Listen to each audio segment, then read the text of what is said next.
ഈ സ്ട്രോക്ക് എന്ന് പറയുന്നത് വളരെ അപകടകാരിയായ ഒരു അസുഖമാണ്. ഈ ലോകത്തിൽ മനുഷ്യർ മരിക്കുന്നതിൻ്റെ രണ്ടാമത്തെ കാരണം സ്ട്രോക്കാണ്. ആദ്യത്തെ കാരണം ഹാർട്ട് അറ്റാക്കാണ്. ഒരു 10 പേർക്ക് സ്ട്രോക്ക് വരികയാണെങ്കിൽ ഒരു 3 പേരും മരിച്ചു പോവുകയാണ്. ആദ്യത്തെ ഒരു മാസത്തിൽ തന്നെ മരിച്ചു പോകും. പിന്നെ ഉള്ള 7 പേരിൽ 4 പേര് മിക്കവാറും കിടപ്പ് രോഗികളായി പോവുകയാണ്. അതായത് പരസഹായമില്ലാതെ ഡെയിലി ആക്ടിവിറ്റീസ് അവർക്ക് ചെയ്യാൻ പറ്റില്ല.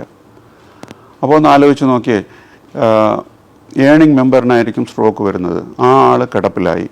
ഇനി ഈ കിടപ്പിൽ ആളായാലിന് പരസഹായം ആവശ്യമുള്ളതുകൊണ്ട് വേറെ ഒരാൾ കൂടെ ഇരുന്ന് ഈ രോഗിയെ നോക്കണം. അപ്പോൾ അതുകൊണ്ട് അങ്ങനെ ആ രോഗി ആ കുടുംബത്തിനൊരു ബർഡനായി മാറുകയാണ്. കുടുംബത്തിന് മാത്രമല്ല രാജ്യത്തിന് ഒരു ഭാരമായിട്ട് മാറുകയാണ്. ഇനിയുള്ള 3 പേരാണ് വലിയ കുഴപ്പങ്ങളൊന്നും ഇല്ലാതെ രക്ഷപ്പെടുന്നത്. അവർക്ക് കൂടെ അവിടുത്തെ ചോദിച്ചിരുന്നാൽ ഒരു കൈയിനോ കാലിനോ ഒക്കെ ചെറിയൊരു ക്ഷയം ഉണ്ടെന്ന് പറയാം. അവർക്ക് പഴയ രീതിയിൽ ജോലി ചെയ്യാനോ ഒക്കെ സാധിക്കും. രക്ഷപ്പെട്ടു വരുന്ന ഈ 7 പേര് പിടിക്കാനായിട്ട് 3 ദുർഭൂതങ്ങൾ എന്ന് പറയാം. ദുർഭൂതങ്ങൾ ഇരിക്കുകയാണ്. അതിൽ ആദ്യത്തെ എന്ന് പറയുന്നത് പിന്നെയും സ്ട്രോക്ക് വരാം. ഒരിക്കൽ സ്ട്രോക്ക് വരുന്ന ആളിന് പിന്നെയും സ്ട്രോക്ക് വരാൻ ചാൻസ് ഉണ്ട്, ഹാർട്ട് അറ്റാക്ക് വരാൻ ചാൻസ് ഉണ്ട്. രണ്ടാമത്തെ കോംപ്ലിക്കേഷൻ മറവി രോഗം, അതായത് ഡിമെൻഷ്യ. സ്ട്രോക്ക് വന്നതിന് ശേഷമുള്ള ഡിമെൻഷ്യ, അതായത് വാസ്കുലാർ ഡിമെൻഷ്യ. ഈ വാസ്കുലാർ ഡിമെൻഷ്യ ഇന്ത്യയിൽ വളരെ കൂടുതലാണ്. ഇനി 3ാമത്തെ കോംപ്ലിക്കേഷനാണ് അപസ്മാരം. പ്രായം ചെന്നവരിൽ വരുന്ന അപസ്മാരത്തിൻ്റെ പ്രധാന കാരണം ഈ സ്ട്രോക്കാണ്. അപ്പോൾ സ്ട്രോക്ക് വന്നാൽ ഒന്നുകിൽ മരണം, അല്ലെങ്കിൽ അംഗവൈകല്യം, അത് കഴിഞ്ഞിട്ട് മറവി രോഗം, അപസ്മാരം, പിന്നെയും സ്ട്രോക്ക് വരാനുള്ള സാധ്യത, ഇങ്ങനെ പല വിഷയങ്ങളുള്ളതുകൊണ്ട് ഇത്രയും മാരകമായിട്ടുള്ളൊരു അസുഖത്തിന് ജനങ്ങളെല്ലാം അറിഞ്ഞിരിക്കണം. ഇനി ഇത്രയും തീവ്രമായ ഈ അസുഖത്തിന് എപ്പോഴെങ്കിലും വരുന്ന ഒരു അസുഖമാണെങ്കിൽ, ഇപ്പോൾ 1,00,000 ഒരാളിനോ 1000 ഒരാളിനോ വന്നിരുന്നാൽ കുഴപ്പമില്ലായിരുന്നു.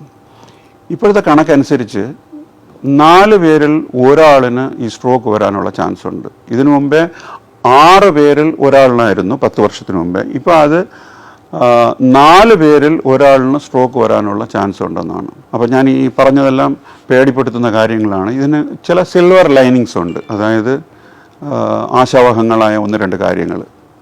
അത് സ്ട്രോക്ക് എന്ന് പറയുന്നത് പ്രിവെൻറ്റബിളാണ്. സ്ട്രോക്കിനെ നമുക്ക് തടുത്ത് നിർത്താൻ പറ്റും. രണ്ടാമതായിട്ട് സ്ട്രോക്കിനെ ട്രീറ്റ് ചെയ്യാൻ പറ്റും. അപ്പോൾ പ്രിവെൻറ്റബിൾ ആൻഡ് ട്രീറ്റബിൾ ഡിസീസാണ്. പക്ഷേ ഇതിനെല്ലാം നിങ്ങളുടെ കയ്യിലാണ് കൂടുതൽ ഇതിൻ്റെ ബാധ്യത. അപ്പോൾ ഈ സ്ട്രോക്ക് തടയാൻ എന്ത് ചെയ്യണമെന്ന് നോക്കാം.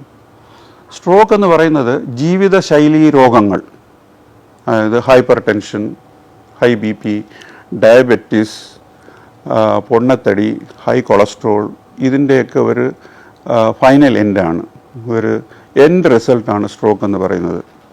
അപ്പം ഈ രോഗങ്ങൾ നേരത്തെ കണ്ടറിഞ്ഞ് അതിന് ഒപ്റ്റിമൽ ട്രീറ്റ്മെൻറ്റ്, കറക്റ്റായിട്ട് ട്രീറ്റ്മെൻറ്റ് എടുത്ത് നല്ല കൺട്രോൾ വച്ചിരിക്കാമെങ്കിൽ ഒരളവ് വരെ സ്ട്രോക്കിനെ പ്രിവെൻറ്റ് ചെയ്യാം.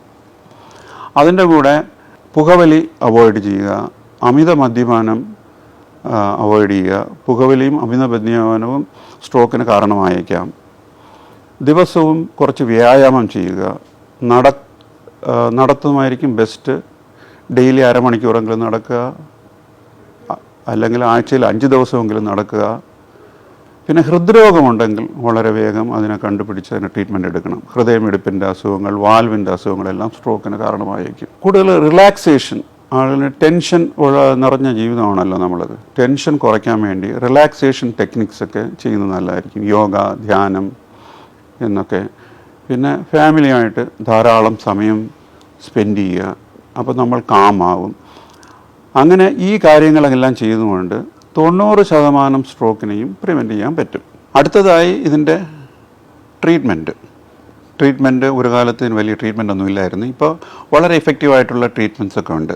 ഈ ട്രീറ്റ്മെൻറ്റിലും സാധാരണ ആൾക്കാരുടെ, അതായത് രോഗിയുടെ ബന്ധുക്കളുടെ, അവരുടെ സുഹൃത്തുക്കളുടെയൊക്കെ റോൾ വളരെ ഇമ്പോർട്ടൻ്റ് ആണ്.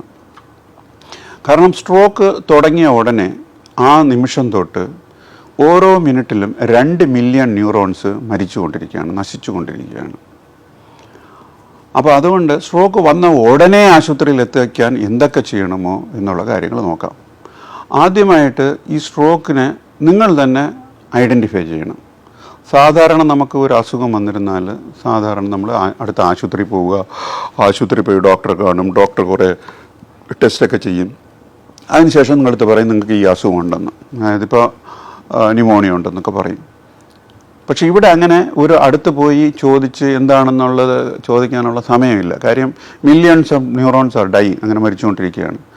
അപ്പോൾ ഈ ആദ്യത്തെ സ്റ്റെപ്പ് ഡയഗ്നോസ് ചെയ്യുന്നത് നിങ്ങൾ തന്നെ ആയിരിക്കണം.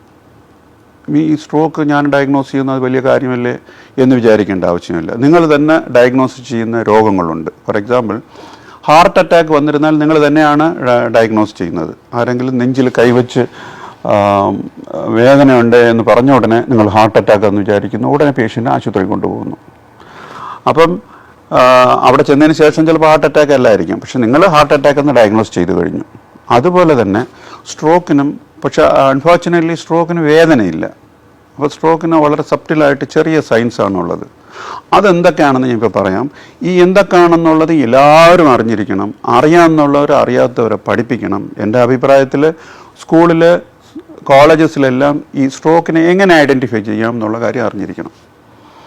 സ്ട്രോക്കിനെ ഐഡൻറ്റിഫൈ ചെയ്യാനായിട്ട് ഒരു ടെസ്റ്റ് ഉണ്ട്, അതിനേക്കാളും ഫാസ്റ്റ് ടെസ്റ്റ് എന്ന് പറയും. അതിൽ ആദ്യത്തെ ലെറ്റർ എഫിൻ്റെ മീനിങ് മുഖമെന്നാണ്. അപ്പോൾ ഒരു പേഷ്യൻറ്റിന്, ഒരാളിന് സ്ട്രോക്ക് വന്നിട്ടുണ്ടെന്ന് തോന്നുകയാണെങ്കിൽ അയാളുടെ മുഖത്ത് നോക്കിയിരുന്നാൽ മുഖത്തിലൊരു കോണൽ കാണാം, ഒരു വശം കോണിപ്പോകുന്നത് കാണാം. അല്ലെങ്കിൽ അങ്ങനെയുള്ള സംശയമുള്ള ആളടുത്ത് ഒന്ന് ചിരിക്കാനോ പല്ല് കാണിക്കാനോ പറയുക, അപ്പോൾ ഒരു വശം മാത്രം അങ്ങനെ കോണിപ്പോകുന്നത് കാണാം. അതങ്ങനെ വരികയാണെങ്കിൽ ആ പേഷ്യൻറ്റിന് സ്ട്രോക്ക് വന്നു കഴിഞ്ഞു, ഉടനെ ആശുപത്രിയിൽ പോവുക. രണ്ടാമതായിട്ട് ലെറ്റർ എ ആണ്. എ എന്ന് വെച്ചിരുന്നാൽ ആം, അതായത് ഹാൻഡ്, ഒരു ഭാഗം, ഒരു കൈ എടുക്കാൻ പറ്റാതിരിക്കുക. അല്ലെങ്കിൽ അങ്ങനെ വിഷമമുള്ള ഒരാളുടെ അടുത്ത് കൈ രണ്ടും ഫ്രണ്ടിലോട്ട് നീട്ടാൻ പറയുക. നീട്ടുമ്പോൾ ഒരു കൈ അറിയാതെ താഴോട്ട് പോവുകയാണ്, താഴോട്ട് വീഴുന്നു പോവുകയാണെങ്കിൽ അത് സ്ട്രോക്കാണ്, ഉടനെ ആശുപത്രി കൊണ്ടുപോവുക. മൂന്നാമത്തെ ലെറ്റർ ആണ് എസ്. എസ് എന്ന് പറഞ്ഞിരുന്നാൽ സംസാരത്തിന്, സ്പീച്ച്. ആ പേഷ്യൻ്റ് സംസാരിക്കുമ്പോൾ എന്തെങ്കിലും വൈകല്യം ഉണ്ടോ എന്ന് നോക്കുക. നിങ്ങളുടെ അച്ഛനോ അമ്മയോ ഒക്കെ സംസാരിക്കുമ്പോൾ നിങ്ങൾക്ക് എന്നും സംസാരിക്കുന്നത് നിങ്ങൾക്ക് അറിയാമായിരിക്കുമല്ലോ. ആ സംസാരിക്കുന്നതിൽ എന്തെങ്കിലും വ്യത്യാസമുണ്ടോ, ഇല്ല നിങ്ങൾ പറയുന്നവർക്ക് മനസ്സിലാകാതിരിക്കുന്നോ, അങ്ങനെ ഒരു അവ്യക്തത ഉണ്ടെങ്കിൽ അത് സ്ട്രോക്ക് ആയിരിക്കാൻ ചാൻസ് ഉണ്ട്. നാലാമത്തെ ലെറ്റർ ടി. ടി എന്ന് പറഞ്ഞാൽ സമയം.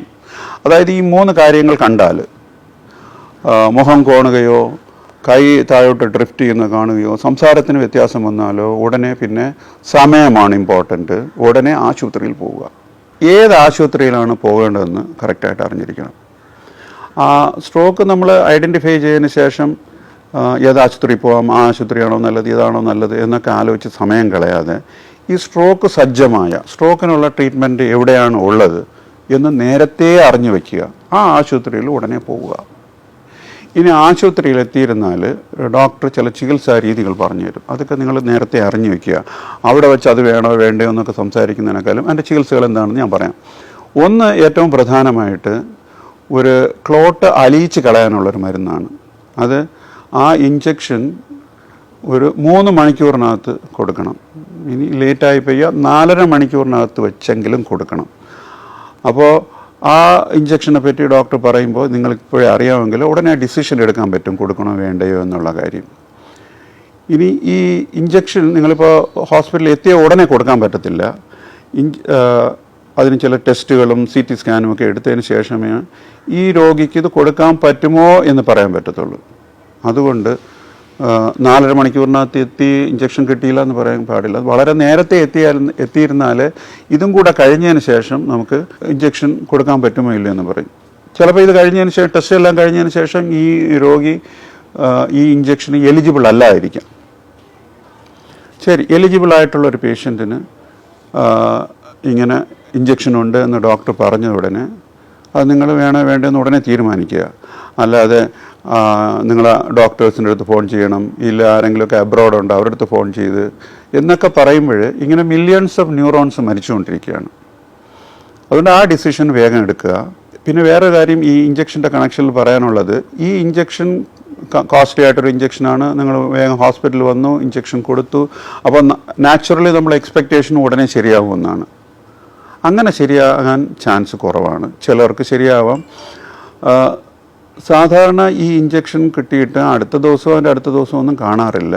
90 ദിവസം കഴിഞ്ഞിട്ട്, അതായത് 3 മാസം കഴിഞ്ഞിട്ട് ഈ ഇഞ്ചക്ഷൻ കിട്ടിയവരുടെ ഡിസബിലിറ്റി ഇഞ്ചക്ഷൻ കിട്ടാത്തവരിനേക്കാളും വളരെ കുറവാണ്. ഈ ഇഞ്ചക്ഷൻ കിട്ടിയവർ പരസഹായമില്ലാതെ സ്വന്തം കാര്യങ്ങൾ ചെയ്യാനും പഴയ വഴി ജോലിക്ക് പോകാനും ഒക്കെ സാധിക്കും. അതുകൊണ്ട് ഇഞ്ചക്ഷൻ വളരെ പ്രയോജനകരമാണ്. ഇനി വേറെ ഒരു ട്രീറ്റ്മെൻ്റ് ഉള്ളത്, വലിയ രക്തക്കുഴലുകൾ അടയാണെങ്കിൽ ഒരു കാത്തറ്റർ ഉപയോഗിച്ച് ആ തലച്ചോറിനകത്ത് ആ രക്തക്കുഴലിൽ പോയി അതിനെ നീക്കം ചെയ്യുന്നുണ്ട്. അപ്പോൾ ഇങ്ങനെയുള്ള 2 ട്രീറ്റ്മെൻറ്റുകളും ഡോക്ടർ പറയും. അത് നിങ്ങൾ അക്സെപ്റ്റ് ചെയ്യുകയോ വേണ്ടാതിരിക്കുകയോ ഡിസിഷൻ വേഗം എടുക്കുക. ഈ 4.5 മണിക്കൂറൊക്കെ കഴിഞ്ഞു പോയി എന്നിട്ടാണ് ലേറ്റായിട്ടാണ് വന്നതെങ്കിലും എന്നിരുന്നാലും വളരെ വേഗം ഹോസ്പിറ്റലിൽ എത്തിക്കുക. 4.5 മണിക്കൂർ കഴിഞ്ഞല്ലോ, ഇനിയിപ്പോൾ അതൊക്കെ പോയാൽ മതിയെന്ന് വിചാരിക്കാതിരിക്കുക. അപ്പോൾ ഞാൻ ടേക്ക് ഹോം മെസ്സേജായിട്ട് പറയാനുള്ളത്, ഈ അസുഖത്തിന് മാക്സിമം നിങ്ങൾ ഇതിനെപ്പറ്റി അറിഞ്ഞിരിക്കണം. ഈ അസുഖം തടുക്കാൻ നിങ്ങൾ പ്രയത്നിക്കണം. ട്രീറ്റ്മെൻറ്റ് ഭാഗം വന്നാൽ നിങ്ങൾ തന്നെ ഈ അസുഖത്തിനെ ഡയഗ്നോസ് ചെയ്യണം. വേഗം ഹോസ്പിറ്റലിൽ പോകണം. അതിനുവേണ്ടി ഏത് ഹോസ്പിറ്റലാണ് പോകേണ്ടതെന്ന് നേരത്തെ അറിഞ്ഞു വെച്ചേക്കണം. ട്രീറ്റ്മെൻറ്റിൻ്റെ കാര്യങ്ങൾ ഞാൻ പറഞ്ഞു കഴിഞ്ഞല്ലോ. ആ ട്രീറ്റ്മെൻറ്റ് എടുക്കണോ വേണ്ടേ, ഓരോ പേഷ്യൻറ്റിനും കുറച്ച് വ്യത്യാസങ്ങൾ കാണും. അതൊക്കെ നിങ്ങളടുത്ത് ഡോക്ടർ സംസാരിക്കുന്നതാണ്. അതനുസരിച്ച് അങ്ങനെ എല്ലാം കൊണ്ടും സമയമാണ് ഇമ്പോർട്ടൻറ്റ്. ഏറ്റവും കൂടുതൽ വേഗത്തിൽ ഇഞ്ചക്ഷൻ എടുക്കാൻ ശ്രമിക്കാം. അതിനാണ് നമ്മൾ പറയുന്നത് ടൈം ഈസ് ബ്രെയിൻ. ഈ വർഷത്തെ വേൾഡ് സ്ട്രോക്ക് ഓർഗനൈസേഷൻ്റെ ലോഗോ തന്നെ മിനിറ്റ്സ് ക്യാൻ സേവ് ലൈഫ്സ് എന്നാണ്. മിനിറ്റുകൾ എത്രത്തോളം നേരത്തെ മിനിറ്റിൽ നമ്മൾ പോകുന്നു അത്രത്തോളം ജീവനുകളെ നമുക്ക് രക്ഷപ്പെടുത്താവുന്നതാണ്. ടൈം ഈസ് ബ്രെയിൻ്റെ കൂട്ടത്തിൽ ഞാൻ ഒരു കാര്യം കൂടെ ആഡ് ചെയ്യാൻ ആഗ്രഹിക്കുന്നു. അതായത് അവെയർനെസ് ഈസ് ബ്രെയിൻ എന്നുകൂടെ പറയാം. ഈ കാര്യങ്ങളൊക്കെ പറ്റി നിങ്ങൾക്ക് ഒരു അവബോധം ഉണ്ടെങ്കിലേ ഈ ബ്രെയിനെ രക്ഷപ്പെടുത്താൻ പറ്റും. സ്ട്രോക്കിനെ പറ്റി ചെറിയൊരു വിവരമാണ് ഞാൻ തന്നിട്ടുള്ളത്. അത്യാവശ്യമായിട്ട് ജനങ്ങൾ അറിയേണ്ട കാര്യങ്ങൾ. ഇതിൽ കൂടുതൽ എന്തെങ്കിലും അറിയണമെന്നുണ്ടെങ്കിലോ വീട് സംശയങ്ങളുണ്ടെങ്കിലോ താഴെ കമൻറ്റ് ചെയ്യാവുന്നതാണ്. നിങ്ങൾക്ക് മറുപടി തരുന്നതാണ്. Thank you.